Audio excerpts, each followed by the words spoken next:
Hey, what's going on, guys? This is Kincaid or Ice Rink 5am here, and before we begin the video, I just have to thank you all for the feedback yesterday. It was unreal how many of you guys supported me and what I said, and the video had exactly the effect I wanted it to have by, saying what it really meant right at the end, and everybody was really kind of shocked, and I'm glad you guys enjoyed it, and I love the feedback, so I hope there were no discrepancies or anything. I will be continuing to upload as consistently as I can this year, but I just wanted to kind of let you guys know what the future holds for my channel. So with that being said, I won't hold you guys up any longer. I'll throw the Christmas item from 2 videos ago up on screen because I didn't have one in the last video, and be sure to look for the item in today's video. Now with that being said, let's go ahead and jump right into this vid.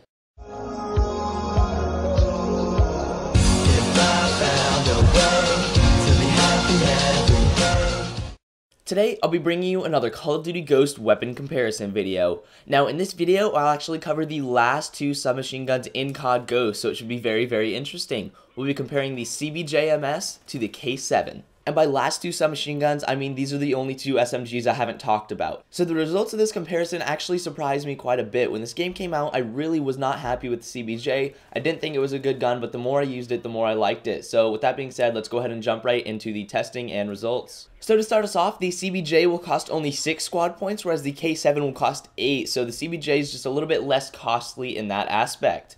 Now, moving forward, the CBJ-MS actually has a built-in armor-piercing attachment. So this means you will take out Juggernauts, Sentry Guns, IMSs, things like that much quicker with the CBJ than you will with the K7. But the K7 has a built-in silencer, and although armor-piercing is good, the silencer is more useful all around. Now, the CBJ tops the K7 in terms of magazine size just a little bit at 34 standard or 51 extended, whereas the K7 holds 32 standard or 48 extended. Now, moving forward, the CBJ-MS has a massive fire rate of 1,000 RPM, whereas the K7 is still fast, but not quite as fast as the CBJ at 895 rounds per minute. This actually makes the CBJ the fastest firing weapon in Call of Duty Ghosts. Next up on the list is reload speed, and the CBJ reloads slower than the K7 at 2.93 loaded, 3.63 empty, or the reload cancel is 2.13 seconds, whereas the K7 reloads in 2.5 seconds loaded, 3.2 empty, with a 1.8 second reload cancel time.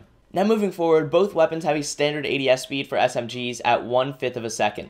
Now moving on to talk about the iron sights, this was kind of a hard category to determine which weapon was better in. First, we'll look at the CBJ, and after the weapon recoils up, you're not going to be able to see your target, so you have low vision after recoil, but they're clear overall. Whereas the K7 will do the same thing. After it recoils, you will no longer be able to see your target, but it's also kind of stocky on the side, so that'll get in your way a little bit. So overall, the CBJ has better iron sights, but from close range, both are pretty solid, and at long range, both will be kind of bad. Moving right along, the CBJ has a higher damage than the K7 at 35 to 17, whereas the K7 has a damage of 34 to 15. This means the CBJ will kill in 3 to 6 shots, whereas the K7 will kill in 3 to 7 shots.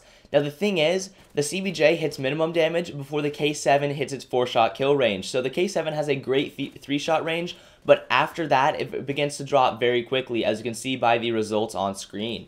Now, because of the recoil patterns and how these weapons fire, it's actually easier to hit long shot kills with the CBJ than with the K7. So the CBJ actually does kind of dominate the K7 at both close and long range, whereas the K7 takes over at medium range where it still has that 3-shot kill.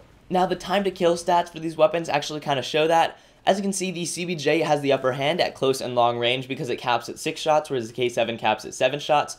And the K7 has the upper hand at medium range since it's still holding its high damage, whereas the CBJ has already dropped. Now, both weapons have a headshot multiplier of 1.5 times, but they both have a low base damage, which means you're actually going to have to plant 2 shots to the head at close range to get a 2-shot kill, rather than 1 to the body and 1 to the head, and at longer ranges, you're generally going to need 2 shots to the head for these weapons to kill in 1 less bullet. Now finally, before we move on to some conclusions, we'll take a look at the recoil of these weapons, and you would expect the CBJ to have a higher recoil due to its fire rate, but as that turns out, the CBJ has a straight vertical recoil, which is actually pretty controllable, but the K7 is actually vertical and to the right, and it's very tough to control at range, so the CBJ definitely wins this category. Now taking a look at the areas in which each weapon excels, the CBJ has built-in armor piercing, it costs less squad points, has a bigger mag, higher fire rate, better iron sights, a better time to kill at close and long range, lower recoil, and these weapons are equal in headshots and ADS time.